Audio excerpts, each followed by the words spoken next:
Order 21 rule 36 तक हम complete कर चुके हैं। आज हम रूल 37 से आगे चलेंगे।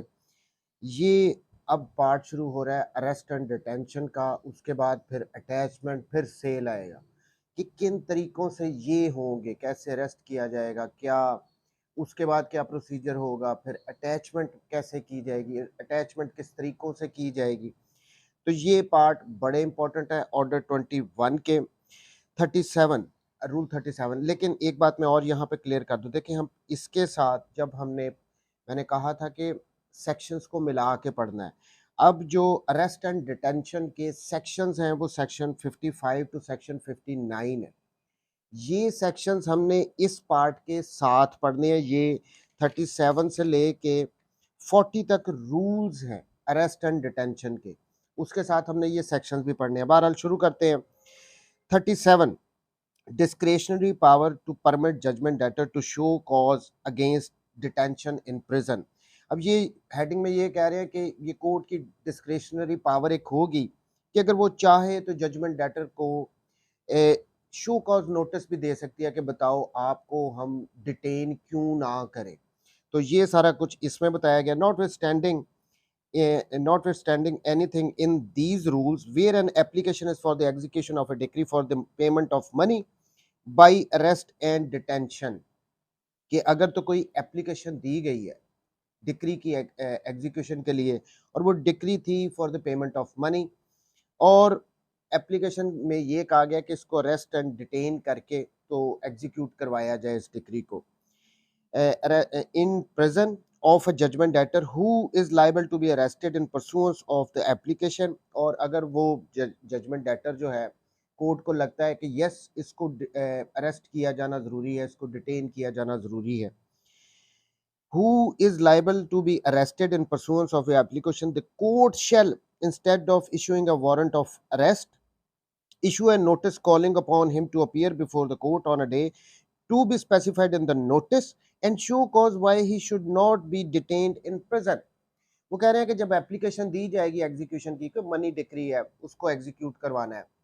और उसका अरेस्ट या उसको डिटेन किया जाना भी कोर्ट को लगता है कि ज़रूरी है, तो इस सूरत में कोर्ट के पास ये ऑप्शन होती है, ये पावर होती है, ये डिस्क्रिशन होती है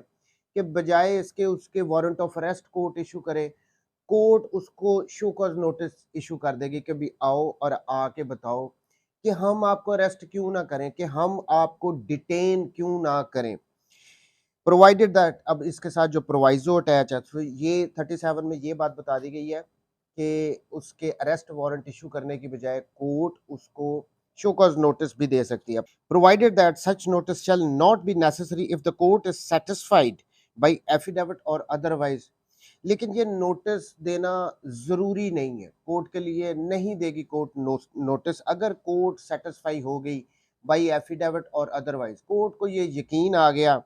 that the effect with the object or effect of delaying the execution of the decree, the judgment is likely to abscond or leave the local limits of the jurisdiction of the court। अगर court को ये यकीन दिला दिया जाए decree holder की तरफ से कि इसने जी ये डिले का हो जाएगा मैटर, या फिर इसकी अगर ये नोटिस देंगे तो वो एब्सकॉन्ड कर सकता है, भाग सकता है, या फिर वो लोकल लिमिट से बाहर चला जाएगा, तो इन सूरतों में अगर कोर्ट सेटिस्फाई है तो वो ये शो कॉज नोटिस नहीं देगी। सब rule 2, where appearance is not made in obedience of the notice, the court shall, if the decree holder so requires, issue a warrant for arrest of the judgment debtor। Clear बात है। देखिए अगर तो court ने warrant issue कर दी, sorry notice issue कर दिया था अकॉर्डिंग टू सब रूल 1, लेकिन जजमेंट डेटर अपीयर ही नहीं हुआ, तो इसमें ऑब्वियसली कोर्ट फिर उसके वारंट ऑफ अरेस्ट इशू कर देगी। ये अगर वहाँ पे डिक्री होल्डर उस कोर्ट को रिक्वायर करेगा, कोर्ट को कहेगा कि जी अब आपने नोटिस दिया है वो आया नहीं है और इसके वारंट ऑफ अरेस्ट इशू किए जाए, तो कोर्ट करेगी फिर warrant of arrest. 38, warrant for arrest to direct judgment debtor to be brought up.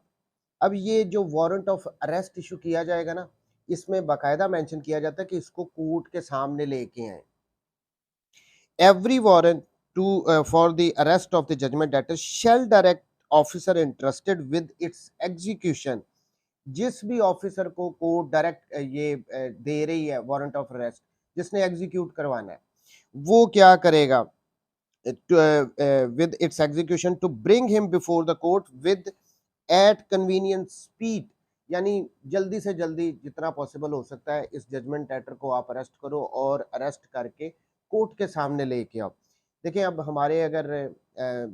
CrPC को भी हम देखें तो वहां पे भी यही है कि अगर किसी को अरेस्ट किया जाता है तो विद इन 24 आवर्स उसको मैजिस्ट्रेट के सामने प्रोड्यूस करना होता है। तो यहाँ पे भी सेम लाइक उसी तरह की बात है कि भाई अरेस्ट करके ये नहीं कि उसको जेल में भेज देना है, उसको थाने में ही रखना है, नहीं, उसको कोर्ट के सामने प्रोड्यूस करना है, फिर आगे की कार्रवाई वहां पे होती है। Unless the amount which has been ordered to pay together with the interest thereon and the cost if any to which he is liable be sooner paid। और अगर इस दौरान जो डिक्री की अमाउंट थी या जो एक्सपेंसेस वगैरह हुए या जो कॉस्ट कोर्ट ने डाली है वो सारा कुछ ये जजमेंट डेटर पे कर देता है तो ठीक है, फिर ऐसी कोई ज़रूरत नहीं है कि उसको कोर्ट के सामने लेके आओ। ऑब्वियसली मकसद क्या है उसको अरेस्ट करने का कि डिक्री को सेटिस्फाई करवाया जाए, जो अमाउंट डिक्री में लिखी हुई है वो उससे पे करवाई जाए। तो अगर उसने वही पे कर दिया तो बात ख़त्म हो गई। 39 इसमें ओमिटेड है। Rule 40 proceedings on appearance of judgment debtor in the obedience to notice और आफ्टर अरेस्ट। अब ये दो सूरतें आ गई, हम पहले पढ़ के आ रहे हैं, या तो कोर्ट नोटिस देगी या फिर अगर वो नोटिस दिया और वो नहीं आया तो उसको अरेस्ट करके कोर्ट के सामने लाया जाएगा। इन दोनों सूरतों में जब वो कोर्ट के सामने आ गया तो फिर आगे की प्रोसीडिंग्स क्या होंगी। When a judgment debtor appears before the court in obedience of a notice, जो उसको नोटिस दिया गया था इस टाइम पे आ जाना वो आ गया, issued under Rule 37 or is brought before the court after being arrested in execution of a decree for the payment of money, या उसको अरेस्ट करके कोर्ट के सामने लाया। हर दो सूरतों में किसी एक में भी अगर वो कोर्ट के सामने अपीयर हो गया, the court shall proceed to hear the decree holder and take all such evidence as may be produced by him in support of his application for execution। तो यहाँ पे कोर्ट क्या करेगी को, अब ये डिक्री होल्डर भी सामने है कोर्ट के, जजमेंट डेटर भी कोर्ट के सामने है, वो नोटिस की ओबीडियंस में आ गया या उसको अरेस्ट करके लाएगा, तो यहाँ पे कोर्ट पे डिक्री होल्डर को सुनेगी कि भाई बताओ आपके पास क्या एविडेंस है, क्या आप कहना चाहते हो, किस तरह इस डिक्री को सेटिस्फाई वगैरह किया जाए। And shall then give the judgment debtor an opportunity of showing cause why he should not be detained in prison. फिर कोर्ट जजमेंट डेटर से कहेगी कि भाई अब आप बताओ कि हम आपको प्रिजन में, जेल में क्यों ना भेजें, क्या आप पैसे वगैरह देते हो जो देने हैं आपने, यानी उसको एक काइंड ऑफ मौका दिया जाएगा, उससे पूछा जाएगा कि पैसे देते हो या अंदर जाते हो। Sub rule 2 pending the conclusion of the inquiry under sub rule 1 the court may in its discretion order that the judgment debtor to be detained in the custody of an officer of the court। अब यहाँ पे कह रहे हैं कि जब तक ये एप्लीकेशन, ये जो इंक्वायरी कोर्ट के सामने हो रही है, ये जो एग्जीक्यूशन की प्रोसीडिंग्स चल रही हैं कोर्ट के सामने, pending the conclusion of the inquiry under sub rule 1, यानी कोर्ट जो उससे पूछ रही है, the court may in its discretion, तो कोर्ट के पास ये डिस्क्रिशन है, order the judgment debtor to be detained in the custody of an officer of the court or release him on furnishing security to the satisfaction of the court for his appearance when required. तो court के पास यहाँ पे भी option आ सकती है, ये भी डिस्क्रिशन होती है कि या तो उसको किसी कोर्ट के ऑफिसर की कस्टडी में दे दे, भाई आपने इसको अपने पास रखना है, या फिर उसको ये भी कह सकती है कि भाई हम आपको रिलीज कर रहे हैं, आप सिक्योरिटी दे दो उससे रिलेटेड। देखिए यहाँ पे मकसद उससे जो डेक्रेटल मनी है वो लेनी है कोर्ट ने, यहाँ पे मकसद कोर्ट का ये नहीं है कि इसको जेल में भेजो। तो कोर्ट, अब ये जो इंक्वायरी हो रही है दोनों कोर्ट के सामने आ चुके हैं, डिक्री होल्डर भी है, जजमेंट डेटर भी है, तो कोर्ट ने जजमेंट डेटर से कहना है कि भाई आप पैसे दे दो ऑप्शन, या फिर जेल में चले जाओ। अब इस दौरान फॉर इंस्टेंस उसने एक वादा कर लिया कि जी मुझे 3 दिन का टाइम दे दें, 4 दिन का टाइम दे दें, कोर्ट फिर एडजर्न कर रही है इस एप्लीकेशन की प्रोसीडिंग्स को, और वो 4 दिन के लिए फिर वो किधर जाएगा। अब कोर्ट के पास दो ऑप्शन आ गए, या तो भाई उसको कोर्ट के किसी ऑफिसर की कस्टडी में दे दो, या फिर उसको रिलीज कर दो, सिक्योरिटी उससे ले ले कि भाई नेक्स्ट डेट पे आप आओगे और इस दौरान आपने जो ये डेक्रेटल अमाउंट अगर वो एग्री कर रहा है तो आप उसको पे करोगे। तो ये एक ऑप्शन आ गई। सब रूल 3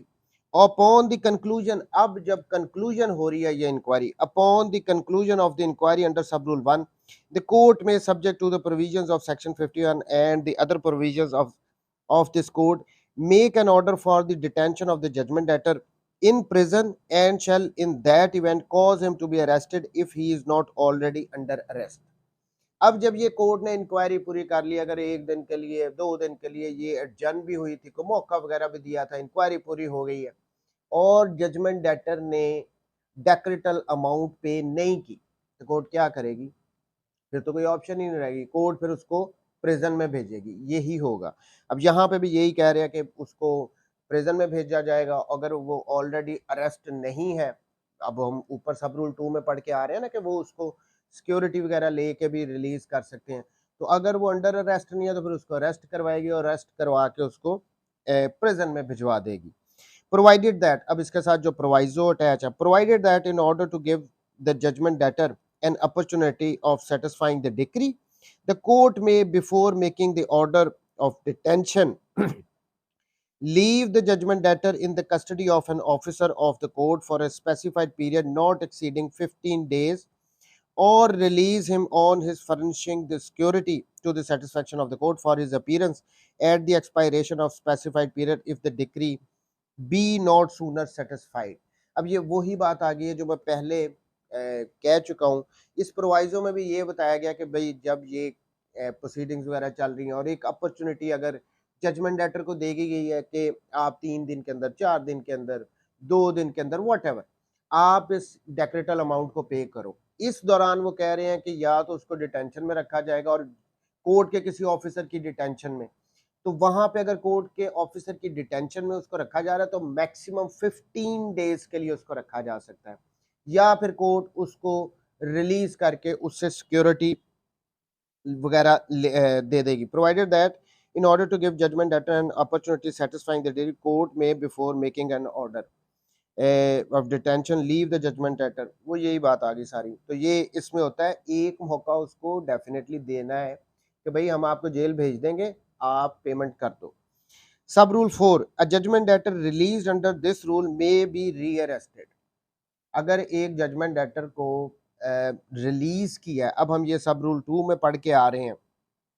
उसको रिलीज किया जा सकता है, उससे सिक्योरिटी वगैरह ली जा सकती है। यहाँ पे कह रहे हैं कि इसका मतलब ये नहीं है कि उसको दोबारा भी कभी अरेस्ट नहीं किया जा सकता, उसको दोबारा अरेस्ट भी किया जा सकता है अगर वो पेमेंट नहीं कर रहा। Sub Rule 5, when the court does not make an order of detention under Sub Rule 3, it shall disallow the application and if the judgment debtor is under arrest, direct his release. देखें अब यहाँ पे कह रहे हैं सब rule 5 में कि अगर तो कोर्ट ने उसकी जो एप्लीकेशन थी डिक्री होल्डर की कि इसको अरेस्ट किया जाए, इसको डिटेन किया जाए, कोर्ट ने दोनों पार्टीज को सुनने के बाद कोर्ट ने वो एप्लीकेशन डिसअलाउ कर दी, कोर्ट ने कहा कि नहीं, इसकी अरेस्ट या डिटेंशन की जरूरत नहीं है। इस सूरत में अगर वो ऑलरेडी अरेस्ट था तो उसको रिलीज कर दिया जाएगा, ये क्लियर बात है। अब ये जो एप्लीकेशन दी गई है एग्जीक्यूशन की, इस पे अगर वो कोर्ट ही सेटिस्फाई नहीं है कि नहीं जी अब इसको अरेस्ट किया जाना जरूरी नहीं है या इसको डिटेन करना जरूरी नहीं है, तो इस सूरत में वो ऑब्वियसली एप्लीकेशन उसकी टर्न डाउन होगी और उसको रिलीज कर दिया गया। तो ये रूल्स थे 37 to 40 जो कि अरेस्ट एंड डिटेंशन से रिलेटेड है। मैं दोबारा रिपीट कर रहा हूँ, देखें ये इस पार्ट को आपने सेक्शन 55 टू सेक्शन 59 के साथ मिला के पढ़ना है। अब आ जाते हैं नेक्स्ट, अटैचमेंट ऑफ प्रॉपर्टी के। दूसरा एक हमने ये भी तरीका पढ़ा है कि जी अरेस्ट एंड डिटेंशन, उसके बाद प्रॉपर्टी को अटैच किया जा सकता है, कुर्क किया जा सकता है। अब वो किस किस तरीकों से होगी ये सारा कुछ इस पार्ट में है। लेकिन इसके जो रेलेवेंट सेक्शन है वो सेक्शन 60 to 64 है। सेक्शन 60 to 64 ये भी अटैचमेंट से रिलेटेड है। अब इन सेक्शंस को पढ़ने के बाद हमने इन रूल्स को पढ़ना है। ये काफ़ी लेंथी पोर्शन है इस ऑर्डर का, 41 to 62 जाते हैं ये रूल्स और ये काफ़ी लेंथी से रूल्स हैं। तो इसमें स्टार्ट करते हैं। यहाँ पे बताया गया कि अटैचमेंट किन किन तरीकों से की जाएगी, सारे प्रोसीजर यहाँ पे आ जाते हैं। 41, examination of judgment debtor as to his property where a decree for the money payment of money of the decree holder may apply to the court for an order that, जहाँ पे एक decree pass की गई है decree holder की favour में for the payment of money, तो वहाँ पे डिक्री होल्डर के कोर्ट को ये एक एप्लीकेशन भी दे सकता है किसके रिगार्डिंग, कि आप इस पे ऑर्डर करें कि judgment debtor in case of a corporation any officer thereof, third one any other person, इन तीन लोगों को आप ऑर्डर करें, इससे रिलेटेड एक एप्लीकेशन फाइल कर सकता है कौन, डिक्री होल्डर। अब किस काम के लिए, बाई ओरली एग्जामिन्ड, कि इनको ओरली एग्जामिन किया जाए, इनको बुलाया जाए, इनसे पूछा जाए एज टू वेदर एनी और what debts are owing to the judgment debtor, कि जजमेंट डेटर के कौन कौन से डेट्स हैं जो उसने लोगों से लेने हैं, and whether the judgment debtor has any and what other property or means to of satisfy the decree, या उनको बुलाया जाए, जजमेंट डेटर को बुलाया जाए, अगर जजमेंट डेटर कोई कॉरपोरेशन वगैरह है तो उसके किसी ऑफिसर को बुलाया जाए, या किसी भी थर्ड पर्सन को बुला के कोर्ट ये पूछे कि भाई इसने किन किन लोगों से पैसे लेने हैं, इसके पास कौन कौन सी दूसरी प्रॉपर्टीज हैं, कौन से इसके पास मीन्स हैं, वसाइल हैं, जिससे ये डिक्री को सेटिस्फाई किया जा सकता है। And the court may make an order for the attendance and examination of such judgment debtor और ऑफिसर और other person and for the production of any book और डॉक्यूमेंट्स। तो कोर्ट यहाँ पे इस एप्लीकेशन में जजमेंट डेटर को या उस ऑफिसर को, अगर कोई कॉरपोरेशन का है या किसी भी थर्ड पर्सन को जिसके लिए कहा गया, उसको बुला सकती है कि आओ, और उसको सवाल जवाब पूछ सकती है, ओरली एग्जामिन कर सकती है कि इसकी कौन कौन सी जायदादें हैं, कैसे हम इस डिक्री को रिकवर कर सकते हैं। ये भी कह सकती है कि इसके जो कोई भी बुक्स और डॉक्यूमेंट्स वगैरह हैं वो आप लेके, और जिनसे ये पता लगे कि इसकी कौन कौन सी जायदादें हैं। तो ये वहाँ पे सेक्शन रूल 41 में, अब ऐसे भी नहीं हो सकता कि हर बंदे को पता हो कि दूसरे की क्या प्रॉपर्टी है। तो इस सूरत में अगर एक जजमेंट डेटर है, डिक्री होल्डर को पता ही नहीं है कि भाई इसकी और कौन कौन सी जायदादें हैं, हमने ये पैसे तो इससे डिक्री को के लेने हैं, लेकिन हम कैसे लेंगे, किस चीज़ को हम अटैच करवाएं। तो इस सूरत में आप कोर्ट को डिक्री होल्डर एक एप्लीकेशन लगा दे, भाई जजमेंट डेटर को बुला लो, पूछें इससे, अगर किसी और बंदे को बुला लो जी, पूछो उससे कि इसकी कौन कौन सी जायदादें हैं, तो वो जो बताएंगे फिर उसके अकॉर्डिंगली आगे उसको अटैच किया जाएगा। तो जहाँ पे पता ना हो डिक्री होल्डर को कि कौन सी जायदादें हैं, तो सेक्शन रूल 41 के अकॉर्डिंगली वो एप्लीकेशन भी दे सकता है। 42 attachment in case of decree for rent or mesne profit or other matters amount of which to be subsequently determined। अब ये चलें इसको पढ़ के मैं बताता हूँ। Where a decree directs an inquiry as to rent or mesne profit or any other matter, जहाँ पे डिक्री में ये लिखा जाए कि यस इसने रेंट वगैरह देने या फिर इसने कोई मैजने प्रॉफिट देने हैं, लेकिन कितने देने हैं वो नहीं अभी पता हमें, तो कोर्ट डिक्री में ये ऑर्डर भी कर सकती है कि इन मैटर से रिलेटेड आप एक इंक्वायरी करवाओ जिसमें ये पता लग सके कि कितने मैजने प्रॉफिट इसने देने हैं, कितना इसने रेंट देना, यानी अमाउंट सर्टन नहीं है, तो उसको पहले डिटरमिन किया जाए भी कितने पैसे देने हैं, उसके हद तक ये कह रहे हैं। Where a decree directs an inquiry as to rents और मैजने प्रॉफिट और any other matter, the property of the judgment debtor may before the amount due from him has been ascertained be attached as in the case of an ordinary decree for the payment of money। वो कह रहे हैं ठीक है जी, decree ने direct कर दिया कि इंक्वायरी कर लो, पता लगा लो इसने कितने पैसे देने हैं, कितनी रेंट की अमाउंट देनी है, कितने मैजने प्रॉफिट इसने देने हैं, लेकिन ठीक है इंक्वायरी से पहले भी उसकी जो प्रॉपर्टीज हैं उसको अटैच किया जा सकता है। ये क्लियर वर्ड्स में बता दिया गया कि भाई इसका मतलब ये नहीं है कि वो इंक्वायरी शुरू हो जाए कि अभी हम पता लगा रहे हैं कितने पैसे, इसकी एग्जैक्ट अमाउंट कितनी है, उस दौरान कुछ भी ना हो। नहीं, वो कह रहे हैं कि इससे पहले भी, इंक्वायरी से पहले भी आप कर सकते हो उसकी प्रॉपर्टी वगैरह को अटैच। ये देखें, before the amount due from him has been ascertained be attached as in the case of, तो उसकी असर्टन होने से पहले भी उसकी ये प्रॉपर्टी को अटैच किया जा सकता है। Rule 43 attachment of movable property other than agricultural produce in possession of the judgment debtor। अब एक ऐसी मूवेबल प्रॉपर्टी जो कि एग्रीकल्चर प्रोड्यूस नहीं है और उसके अलावा कोई दूसरी मूवेबल प्रॉपर्टी है और वो पोजेशन में किसके है, जजमेंट डेटर के, तो फिर क्या होगा? Sub rule 1, where the property to be attached is a movable property other than agricultural produce in the possession of the judgment debtor, the attachment shall be made by actual seizure, and attaching officer shall keep the property in his own custody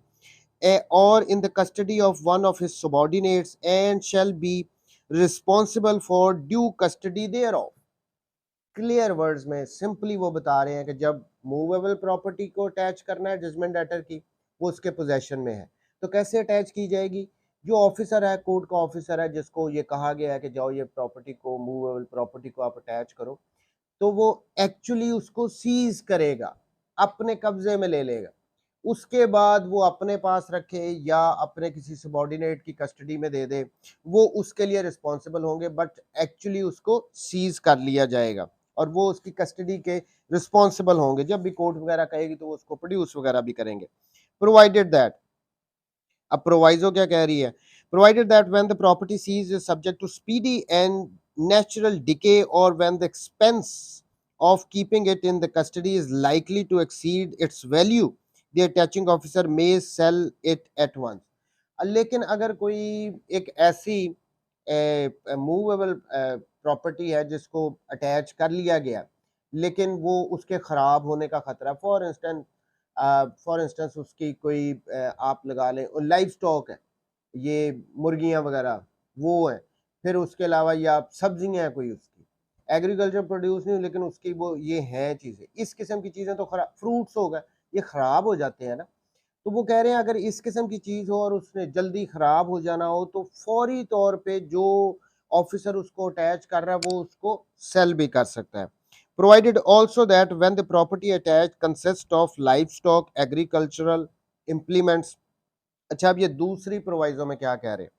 कि जब आपने provided also that when the property attach consists of life stock ये वो जैसे मैंने आपको कहा कि ये मुर्गियां वगैरह होगी, इस किस्म की एग्रीकल्चरल इम्प्लीमेंट्स, ये जो जिनसे ज़राअत की जाती है, खेती बाड़ी की करने के लिए जो आलात इस्तेमाल होते हैं वो हैं, इम्प्लीमेंट्स हैं, और अदर आर्टिकल्स या कोई इस किस्म के दूसरे article which can not conveniently be removed, जिनको आसानी से मूव नहीं किया जा सकता। इस सूरत में क्या होगा? And attaching officer does not act under the first proviso of this rule, यानी वो उसको फौरी तौर पे सेल आउट भी नहीं कर रहा, तो फिर क्या होगा? अब फिर समझे प्रोवाइजो 2 में ये कह रहे हैं लाइफ स्टॉक हो गया, एग्रीकल्चरल इम्प्लीमेंट्स हो गए जो काफ़ी बड़े बड़े भी होते हैं, किसी का कोई अब लाइफ स्टॉक में आ गया, किसी का पोल्ट्री फार्म वगैरह, इस किस्म की चीज़ें हैं। तो इस सूरत में जब लाइव स्टॉक आ गया है, कोई इस किस्म के ज़राअत वाले आलात आ गए, वो बड़े बड़े थ्रेशर हो गए,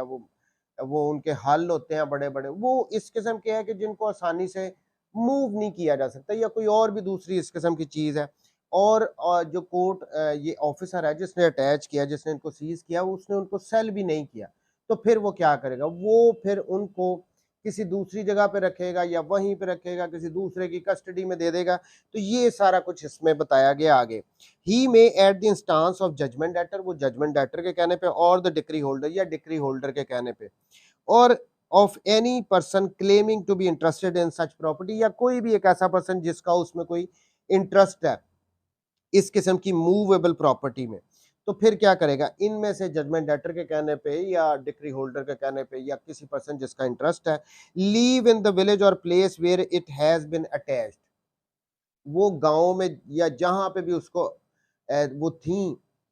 वहीं पे रख देगा और वहां पे उसको अटैच कर दिया जाएगा। लीव इन द विलेज और place where it has been attach, जिस जगह पे उसको अटैच किया वो वहीं पे रहने देगा। ए, in the charge of a person at whose instance the property is retained in such village or place, उस पर्सन के, जिस पर्सन के कहने पे उसने उसको वहीं पे छोड़ दिया, वहीं पे वो प्रॉपर्टी अटैच हो गई है। If such persons enter into a bond in form number 15A, if appendix E to this schedule, with one or more sufficient sureties for its production when called for। फिर यहाँ पे पहली बात तो ये आ गई कि जो पर्सन कह रहा था ना कि इसको यहीं पे रहने दो, उससे वो एक बॉन्ड सा ले लेंगे, फॉर्म नंबर 51A में वो बताया गया एंड पे, उससे वो श्योरिटी बॉन्ड वगैरह ले लेगा वो कोर्ट ऑफिसर के, भाई जब हम कहेंगे तो आपने इनको प्रोड्यूस करना है, और उनको वहीं पे रहने देगा उस मूवेबल प्रॉपर्टी को। बी क्या करेगा, इन the charge of an officer of the court if it if a suitable place for its safe custody be provided, and the remuneration for officer for a period 15 days at such rate as may be from time to time be fixed by the high court be paid in advance। या फिर किसी court के officer की custody में दे दिया जाएगा उसको, और उसको उसका मुआवजा वगैरह भी दिया जाएगा जो कि हाई कोर्ट ने रूल्स के अकॉर्डिंगली फिक्स किया हुआ, या वो टाइम टू टाइम जो चेंज हो रहा है एडवांस में उसको इस काम का कि उसकी कस्टडी में दे रहे हैं बाहिफाजत रहे, उसको उसको मुआवजा वगैरह भी पे किया जाएगा। सी क्या, in the charge of village lambardar, अब ये गांव में लंबरदार वगैरह होते हैं ना, उनकी कस्टडी में, in the charge of a village lambardar or such other respectable person, या कोई भी दूसरा मुअज़्ज़ज़ शख्स as well undertake to keep such property, जो कि कहता है जिम्मेदारी लेता है कि जी मैं इसको अपने पास रख लेता हूँ, subject to the order of the court if such person enters into bond, अब वो ये सिक्योरिटी बॉन्ड जो है वो ये भी साइन कर देता है विद वन और मोर श्योरिटीज फॉर इट्स प्रोडक्शन, एक या एक से ज़्यादा वो श्योरिटीज दे के ये बॉन्ड साइन कर देता है कि जी जब कहा जाएगा तो मैं इसको प्रोड्यूस कर दूंगा। देखें, मूवेबल प्रॉपर्टी है, in possession of the judgment debtor है, लेकिन वो लाइफ स्टॉक है या कोई दूसरे इम्प्लीमेंट्स हैं ज़रात वगैरह के, उनको मूव नहीं किया जा सकता, या कोई भी दूसरी ऐसी बड़ी चीज़ है जिसको मूव नहीं किया जा सकता। तो इस सूरत में क्या होगा, वो कोर्ट ऑफिसर ने उसको अगर बेच भी नहीं रहा तो वो उसको जजमेंट डेटर के कहने पे, डिक्री होल्डर के कहने पे वहीं पे रख सकता है, उनकी कस्टडी में दे सकता है जो बंदा ये कह रहा है कि जी हम इसको प्रोड्यूस कर देंगे, या किसी कोर्ट के ऑफिसर की कस्टडी में दे सकता है, फिर उससे बॉन्ड वगैरह साइन करवाए जाएंगे। सॉरी, ये अगर जो पहले वाले में था बॉन्ड साइन हो रहा है, कोर्ट के ऑफिसर में है तो उसको मुआवजा वगैरह देंगे उसकी देखभाल करने का, और जब भी कहा जाएगा उसको प्रोड्यूस करो। और थर्ड वन ये था कि लंबरदार या गांव का जो भी कोई रिस्पेक्टेबल पर्सन है जो कह रहा है कि जी मैं श्योरिटी बॉन्ड देता हूँ, वो श्योरिटीज के दो उस पे श्योरिटीज ले आता है, उसको भी उसकी कस्टडी में ये चीजें दे दी जाएंगी। Sub rule 2, whenever an attachment made under the provisions of this rule, cases for any cases for any of the reasons specified in rule 55, 7 or 60 of this order, the court may order the restitution of the attached property to the person in whose possession it was uh, uh, before attachment। देखें, इसमें सब rule 2 में ये कह रहे हैं कि अगर तो रूल 55, 57 और 60 में कोर्ट को ये लगता है, इसी ऑर्डर की कोर्ट को ये लगता है कि जी इसको रिस्टोर कर दिया जाए, अटैचमेंट ख़त्म कर दी जाए, तो जिस पर्सन से ये प्रॉपर्टी अटैच की गई थी जिसके पोजेशन से, उसको वापस कर दी जाएगी। सिंपल सी इसमें ये बात है। लेकिन ये रीजंस जो 55, 57 और 60 में आगे आएंगी, उनके अकॉर्डिंगली अगर कोर्ट लगती है कि इस प्रॉपर्टी को रिस्टोर कर देना चाहिए तो पोजेशन वापस उसी को दे दिया जाएगा। Sub rule 3, when property is made over to a custodian under sub clause A C of clause 1। अब ये clause 1 में A C में हम पढ़ के आ रहे हैं ना कि ये एक तो ए में आ जाता है कि जो पर्सन कह रहा है कि इसको यहीं पे रहने दो, मैं इसकी देखभाल करूंगा। सी में विलेज नंबरदार वगैरह आ गए हैं। ये कह रहे हैं when property is made over to a custodian under sub clause A और C of clause 1, the schedule of the property annexed to the bond shall be drawn up by the attaching officer in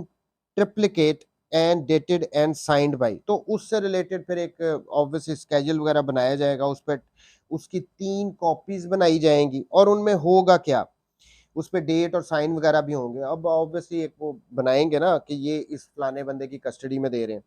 इसमें होगा एक तो sign होंगे custodian का, और उसका जो भी श्योरिटी है उसके साइन होंगे। Officer of the court who made the attachment, इसके साइन होंगे। The person whose property is attached and made over, जिसकी प्रॉपर्टी अटैच की गई है उसके साइन होंगे।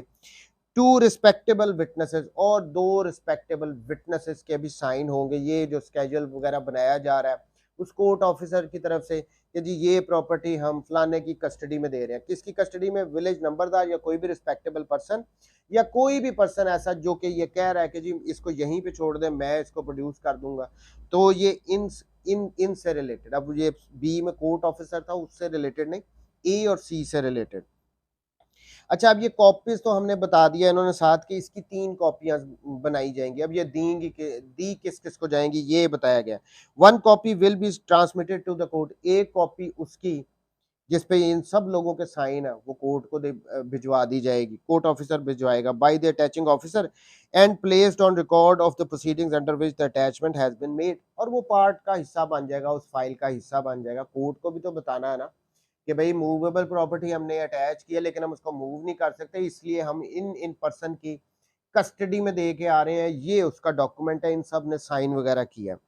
दूसरी copy, 1 copy will be made over to the person whose property is attached, दूसरी कॉपी उसको दे दी जाएगी कि जिसकी प्रॉपर्टी को जजमेंट डेटर की को आप अटैच कर रहे हो। जरूरी है ना, उसको भी तो पता होना चाहिए कि मेरी प्रॉपर्टी किसके पास है। And 1 copy will be made over to the custodian, और एक कॉपी फिर उसकी जो कस्टोडियन है, जिस पर्सन ने के कब्जे में वो दी गई है, उसकी कस्टडी में दी गई है, एक कॉपी उसको होगी। सो ये सारा प्रोसीजर था कि अगर मूवेबल कोई प्रॉपर्टी है, पोजेशन में है जजमेंट डेटर के और उसको अटैच करना जरूरी है तो उसको एक्चुअली सीज किया जाएगा। अगर वो खराब होने वाली चीज होगी तो उसको सेल कर दिया जाएगा मौके पे, और अगर वो मूव नहीं की जा सकती तो उसको किसी पर्सन की कस्टडी में दे दिया जाएगा, और जब कोर्ट चाहेगी उसको प्रोड्यूस भी करवाया जा सकता है। ये सारा 43 में बताया गया। ये रूल बड़ा इंपॉर्टेंट है एग्जाम पॉइंट ऑफ व्यू से, इसको ध्यान से देखना। अच्छा, अब इसके आगे फर्दर 43 के कुछ रूल्स चल रहे हैं। 43A, whenever attached property is kept in the village or place where it is attached, जब ये प्रॉपर्टी जिसको हमने अटैच किया जो मूव नहीं की जा सकती, उसको जहां पे वो थी उसको वहीं पर अटैच करके रहने दिया गया, या विलेज के अंदर किसी दूसरी जगह पे मूव कर दिया गया, दोनों सूत्र। whenever attached property is kept in the village or place where it is attached, the attaching officer shall forthwith report the fact to the court, तो ऑब्वियसली वो कोर्ट को ये फैक्ट बताएगा। And shall with his report forward a list of property seize, और उसके साथ साथ अब ये जो ऑफिसर है जो प्रॉपर्टी को अटैच कर रहा है उसने कोर्ट को भी तो इन्फॉर्म करना, वो रिपोर्ट भेजेगा कहाँ पे रखी गई है, किसके कस्टडी में है, और ये पूरी लिस्ट प्रॉपर्टी कौन कौन सी चीज़ें सीज हुई हैं इसकी एक लिस्ट बना के देगा। सब रूल 2 है इसका 43A का। If attach property is not sold, अगर वो बेची नहीं गई, under the proviso of rule 43 और रिटेन्ड इन द विलेज और place where it is attached under the second proviso to that rule, it shall be brought to the court house and deliver to the proper officer of the court. तो फिर ये सारी सूरतें, भाई उसने attach कर लिया, उसने विलेज में ही रहने दिया, उसने किसी पर्सन की कस्टडी में दे दिया है, अगर उसको सेल आउट नहीं किया तो वो ये यहाँ पे कह रहे हैं कि ये ऑफिसर फिर उसको लेके आएगा कोर्ट हाउस में और प्रॉपर ऑफिसर जो कोर्ट होगा उसकी कस्टडी में देगा। देखिए, अगर वो फॉर द टाइम बीइंग वहां से मूव नहीं की जा सकती तो ये काम किसी फर्दर डेट पे भी होगा। प्रॉपर्टी वो कह रहे हैं अटैच तो हो गई, वो वहीं पे रहने दी गई, लेकिन बाद में जब भी कोर्ट कहेगी तो उसको कोर्ट में लाया जाएगा, वहां पे किसी ऑफिसर की कस्टडी में दिया जाएगा। Sub Rule 3, a custodian appointed under the second proviso of Rule 43 may at any time terminate his responsibilities by giving notice to the court of his desire to be relieved of his trust and delivering to the proper officer of the court the property made over to him। देखें, अब यहाँ पे सब rule 3 में ये कह रहे हैं कि जो कस्टोडियन था वो मूव नहीं की जा सकती थी, प्रॉपर ऑफिसर ने विलेज में ही लंबरदार को दे दिया, किसी रिस्पेक्टेबल पर्सन को दे दिया जो कह रहा था कि वो इसकी देखभाल कर सकता है। वो किसी भी टाइम पे चाहे तो अपनी इस रिस्पॉन्सिबिलिटी को अगर वो ख़त्म करना चाहता है तो वो कोर्ट को नोटिस देगा कि भाई आप अपने किसी और पर्सन को दे दें, मैं अपनी मेरी मजबूरी है मैं नहीं कर सकता हूँ, तो ये वो नोटिस दे के अपनी इस रिस्पॉन्सिबिलिटी को ख़त्म भी करवा सकते। सब rule 4, when any property is taken back from a custodian he shall be granted a receipt for the same. Obviously अगर उसकी कस्टडी से किसी भी कस्टोडियन की कस्टडी से वापस ले ली जा रही है जो प्रॉपर्टी उसको दी गई थी अटैच करके, तो उसको रसीद तो दी जाएगी ना, भाई हमने वापस ले लिया, अब आप इसके लिए लायबल नहीं हो, आपकी रिस्पॉन्सिबिलिटी ख़त्म। तो 43B, when the attached property is kept in the village or place where it is attached is a livestock। अब यहाँ पे ये फर्दर उसको एक्सप्लेन कर रहे हैं कि जी ठीक है, आपने लाइव स्टॉक था उसको अटैच किया और उसको विलेज में ही रहने दिया, तो इस सूरत में जो उसके एक्सपेंसेस वगैरह होंगे ये उससे रिलेटेड ये यहाँ पे बात हो रही है। When the attached property is kept in the village और place where it is attached is livestock, the person at whose instance it is retained shall provide for its maintenance. जिस पर जो पर्सन कहेगा ना कि नहीं जी इसको यहीं पे रहने दो, तो उसकी मेंटेनेंस की, उस लाइव स्टॉक की मेंटेनेंस सारी वही बंदा पे करेगा जो करेगा, कह रहा है ना कि जी इसको यहाँ पे रहने दो, ठीक है। And if fails to do so and if it is in the charge or an officer of the court it shall be remove to the court house. लेकिन अगर उसने कह तो दिया यहाँ पे रहने दो, फिर वो उसकी मेंटेनेंस वगैरह, ऑब्वियसली लाइव स्टॉक का अगर आप नई मेंटेनेंस पे करोगे तो उन्होंने तो, अगर फॉर इंस्टेंस मैं मिसाल दे रहा हूँ मुर्गियाँ बकरियाँ, वो उन्होंने मरना ही है। तो इस सूरत में वो कह रहे हैं कि अगर वो मेंटेनेंस पे नहीं कर रहा तो फिर कोर्ट में उसको ला के किसी प्रॉपर ऑफिसर के हवाले कर दिया जाएगा कि उसने तो मेंटेनेंस ही नहीं की। दोबारा, whenever attached property at the instance of retain the maintenance and if fails to do so and if it is in charge of or an officer of the court it shall be removed to the courthouse। ये court house में ले आई जाएंगी। Nothing in this rule shall prevent the judgment debtor or any person claiming to be interested in such stock from making such arrangements for feeding the same as may not be inconsistent with his safe custody। देखिए अब यहाँ पे सात proviso ये कह रहे हैं कि अगर तो किसी पर्सन ने जजमेंट डेटर का लाइफ स्टॉक है वो अटैच कर लिया गया, अब इसमें वो ये कह रहे हैं कि या तो जजमेंट डेटर या जो भी पर्सन उस स्टॉक में इंटरेस्टेड है, वो लाइफ स्टॉक है, तो वो अगर चाहें तो वो उनके लिए फीड प्रोवाइड कर सकते हैं। अगर वो चाहें कि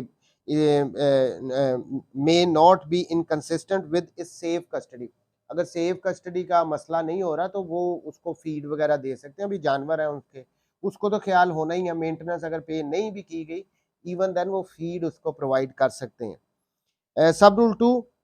the court may direct that any sums which have been expended by the attaching officer or are payable to him। अब जो पर्सन ने अटैच किया है, जिसके कब्जे में ये लाइफ स्टॉक है, जिसकी कस्टडी में सॉरी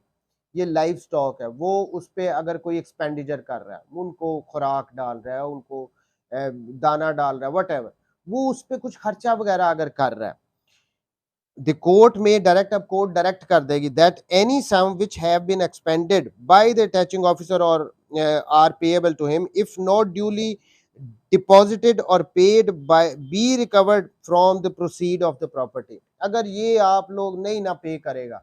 जजमेंट डेटर नहीं कर रहा, तो ये कह रहे हैं कि वो हम इसको भी जो प्रॉपर्टी सेल होगी ना तो उसमें से रिकवर करके वो जो अटैचिंग ऑफिसर है जो ये अपना खर्चा कर रहा है उसको हम देंगे। पहली बात, if sold or be paid by the person declared entitled to the delivery before he receives the same।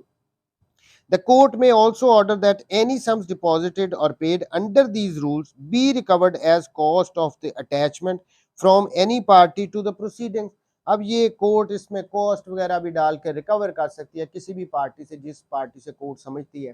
कि इससे हमने रिकवर करनी है, तो ये कॉस्ट वगैरह जो भी फीड वगैरह कर रहा है, जो खर्चा वगैरह हो रहा है वो रिकवर करना है लाइफ स्टॉक के केस में। ऐसे नहीं हो सकता कि कोर्ट ऑफिसर अपने खर्चे से ही सारा कुछ वहाँ पे उनकी देखभाल में लगाओ, ये नहीं होता। अगर वो कुछ खर्च कर रहा है तो कोर्ट उससे रिकवर करेगी, कॉस्ट वगैरह भी डाल सकती है। 43C सब rule 1,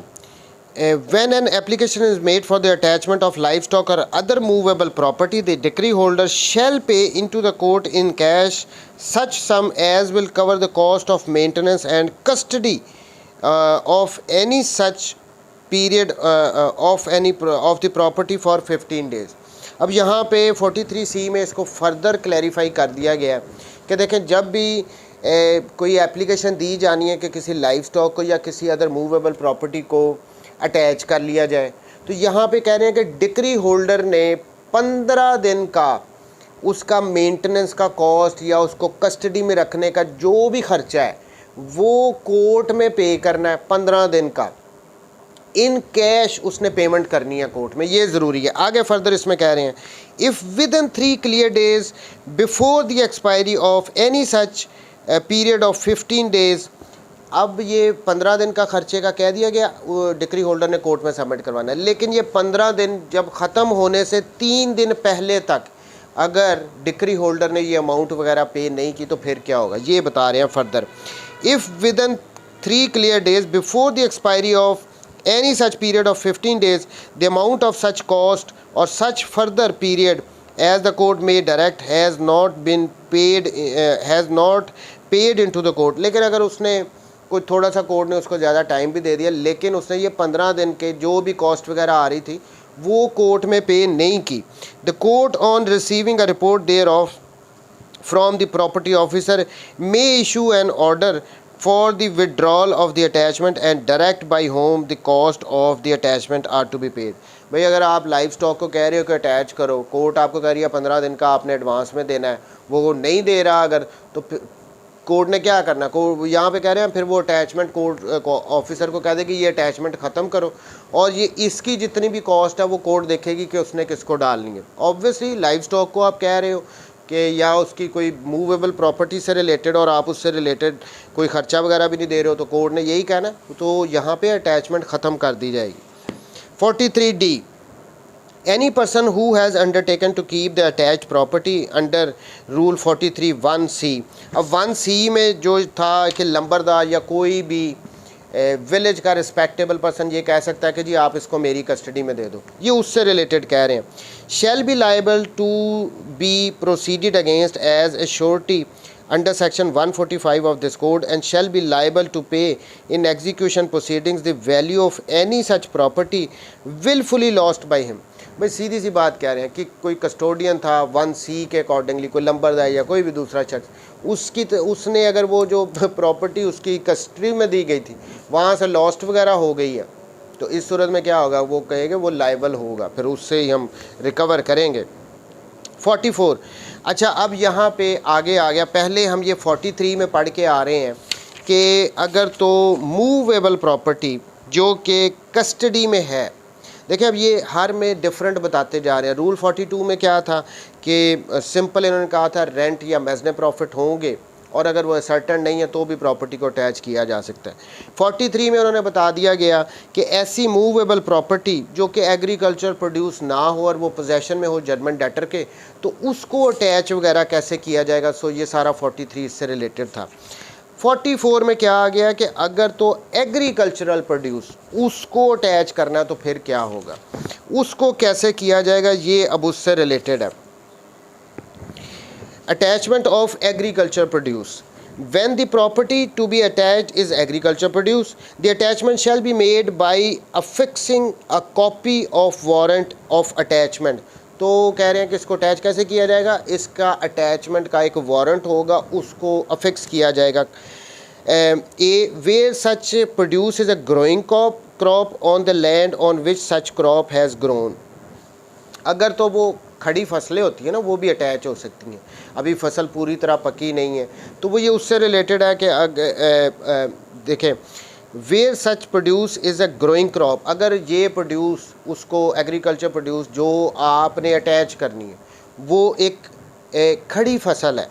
where such produce is a growing crop on the land on which such crop has grown, तो उस ज़मीन पे जिस पे ये खड़ी फसल है वो कहते हैं यहाँ पे ये वारंट ऑफ अटैचमेंट जो है वो लगा दिया जाएगा, फिक्स कर दिया जाएगा कि भाई कोर्ट ने इसको इससे खड़ी फसल को अटैच कर लिया जिस जगह पे वो ग्रोन अप है। Be way such produce has been cut or gathered, लेकिन अगर वो जो फसल थी एग्रीकल्चर प्रोड्यूस की हम बात कर रहे हैं, वो फसल है उसको काट लिया गया है, काट के उसको गैदर करके कहीं पे रख लिया गया, तो उसका कहाँ पे लगेगा। वे such produce has been cut or gathered on the threshing floor और place for treading out grain or the like or the fodder sack on or in which it is deposited। अब ये खड़ी फसल का सीधा था कि वहाँ पे लगा दो, अब ये अगर वो काट ली गई है और उसको कहीं पे भेज दिया गया जहाँ पे अब ये थ्रेशिंग वगैरह की जा सकती है, जहाँ पे भी, वो कहने का मतलब उनका ये है कि भाई उधर जाके ये आप कोर्ट का वारंट ऑफ अटैच वहाँ पे लगा दो, क्योंकि ये कोर्ट ने इसको अटैच कर लिया। And another copy on the outer door or on this or on some other conspicuous part of the house in which the judgment debtor ordinarily resides or with। अब ये जा एक कॉपी वहाँ पे उस फसल के साथ लगा दी, खड़ी फसल है या वो अगर काटी गई है तो जहाँ पे भी वो रखी गई है। दूसरी कॉपी जजमेंट डेटर जहाँ पे रहता है वहाँ पे इस वारंट ऑफ अटैचमेंट की लगा दी जाएगी। or with the leave of the court on the outer door or on some other conspicuous part of the house in which he carries on business or personally works for gain or in which he is known to have last resides or carry on business personally work for gain and produce shall be and। अब ये दूसरी copy कहाँ पे लगानी है, जहाँ पे भी वो जजमेंट डेटर रहता है उसके घर के बाहर लगा दो, या जहाँ पे वो काम करता है उसके वो जहाँ पे भी काम करता है वर्क्स फॉर गेन उधर लगा दो। फिर उसके अलावा जहाँ पे अगर नहीं पता, जहाँ पे वो लास्टली पता था कि जी इधर रहता है, आप उसके घर के बाहर कॉन्स्पेशियस पार्ट पे उधर लगा दो। मकसद क्या है, उसको बताना है कि भाई आपकी ये एग्रीकल्चरल प्रोड्यूस को कोर्ट अटैच कर रही है। And the produce shall thereupon be deemed to have been passed into the possession of the court। तो जैसे ही ये खड़ी फसल थी वहाँ पे लगा दिया वारंट ऑफ अटैचमेंट, या वो जहाँ पे अगर काटी गई है खड़ी फसल नहीं है तो जहाँ पे भी वो है वहाँ पे लगा दिया। उसकी दूसरी कॉपी जजमेंट डेटर के घर के बाहर वो जहाँ पे भी काम करता है दूसरी वहाँ पे लगा दी। तो ये प्रोसेस से हमें क्या पता लगेगा कि इस एग्रीकल्चर प्रोड्यूस को कोर्ट ने अटैच कर लिया और ये कोर्ट के पोजेशन में है। बेशक खड़ी फसल है लेकिन वो कोर्ट के पोजेशन में है, उसको कोई काट नहीं सकता, या काट के जहाँ पे भी रखी गई है वहाँ पे लग गया वारंट ऑफ अटैचमेंट, तो ये कोर्ट के पोजेशन में है। कोर्ट के पोजेशन में जो चीज़ आ जाए आप उसके साथ इंटरफेयर तो नहीं ना कर सकते। 45 provisions as to agricultural produce under attachment. अच्छा, ये तो था कि अटैचमेंट करने से 44 में ये बताया गया था कि पहले क्या होगा। अब 45 में बता रहे हैं कि अटैच होने के बाद क्या क्या होगा, ये एग्रीकल्चर प्रोड्यूस से related. Where agriculture produce is attach हो गई है, the court shall make such arrangements for the custody thereof, तो उसकी कस्टडी के लिए कोर्ट अरेंजमेंट्स वगैरह करेगी। अब उसका ख्याल भी तो रखना है ना, वो ख़राब ना हो। as it may deem sufficient and for the purpose of enabling the court to make such arrangements, every application for the attachment of growing crops shall specify the time at which it is likely to be fit to be cut or gathered। अब वो कह रहे हैं कि जहाँ पे खड़ी फसल होगी वहाँ पे कोर्ट को एप्लीकेशन में बता दिया जाएगा कि भी कौन से टाइम पे आप इसको फसल को काट वगैरह सकते हैं, ये भी साथ में बताना है। दोबारा इसको देखें, where agriculture produce is attached the court shall make such arrangements for the custody thereof as it deem sufficient, जिस तरह उसको मुनासिब लगता है उसकी कस्टडी के लिए कोर्ट फिर आगे अरेंजमेंट्स करेगी। And for the purpose of enabling the court to make such arrangements, every application for the attachment of growing crops shall specify the time at which it is likely to be fit to cut, कि किस time पे इसको काटा जा सकता है। आपने application में ये भी बताना है जहाँ पे खड़ी फसल को आपने अटैच करवाना है। और gathered and with every such application such charges as may be necessary for the custody of the crop up to the time at which it is likely to be fit to cut and gathered shall be paid to the court। अब वो कह रहे हैं कि जब ये खड़ी फसल को करवाना ना भाई, तो आपने टाइम भी बताना कि किस टाइम पे उसको हम काट सकते हैं, साथ उस टाइम तक का जो भी खर्चा वगैरह होना है वो भी आपने कोर्ट में पे करना है। Subsection sub rule 2, subject to such conditions as may be imposed by the court in this behalf, either in the order of attachment or in any subsequent order, the judgment debtor may. अब ये कह रहे हैं कि subject to such impose by the court either on attachment के time या उसके बाद कोर्ट भी किसी किस्म का ऑर्डर कर सकती है कि judgment debtor may tend cut gather and store produce, कि वो उस फसल को काट सकता है, उसको कहीं पे रख सकता है, and do any other act necessary for maturing और ऑन प्रिजर्विंग इट। तो ये कोर्ट जजमेंट डेटर को किसी भी टाइम पे इजाज़त भी दे सकती है, जब अटैच कर रही है तब भी ऑर्डर कर सकती है, बाद में भी उसके अटैचमेंट के ऑर्डर के बाद में भी ये ऑर्डर कर सकती है कि जो जजमेंट डेटर है ये जो उसकी खड़ी फसल है इसको वो काट सके, इसकी देखभाल कर सके,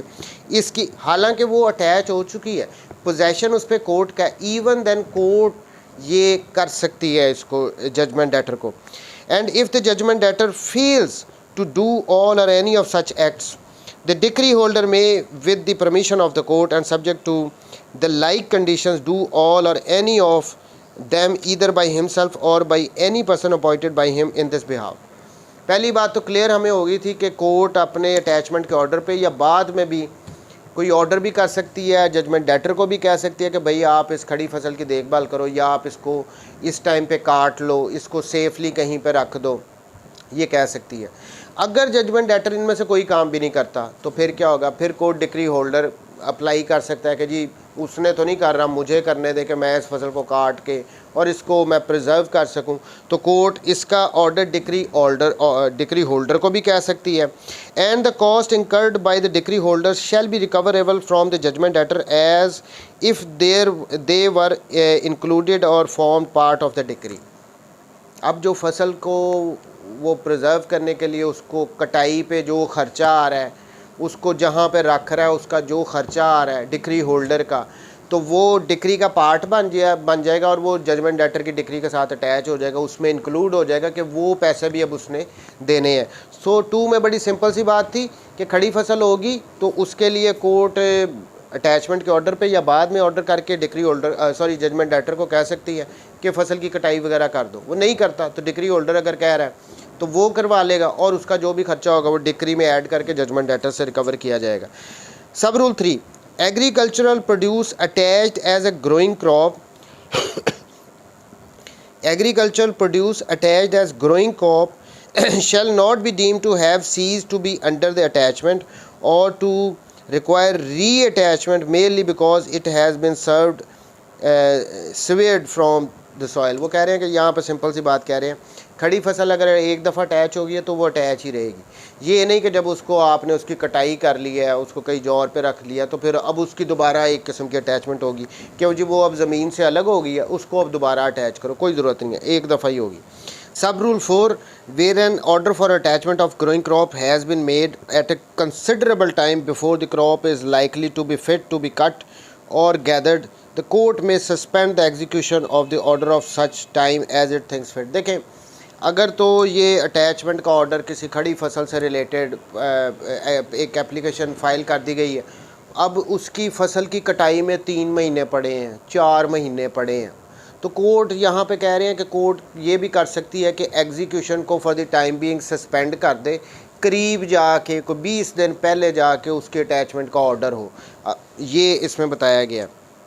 तो कंसिडरेबल टाइम हो, अगर 6 महीने पड़े हैं, 3 महीने पड़े हैं, 4 महीने पड़े हैं, तो ये एग्जीक्यूशन को कोर्ट सस्पेंड भी कर सकती है कि एक दफ़ा वो हो जाए तैयार तो उसके बाद फिर करेंगे। the court may suspend the execution of the order of such for such time as it thinks fit and may in its discretion make a further order prohibiting the removal of the crop pending the execution of the order of attachment।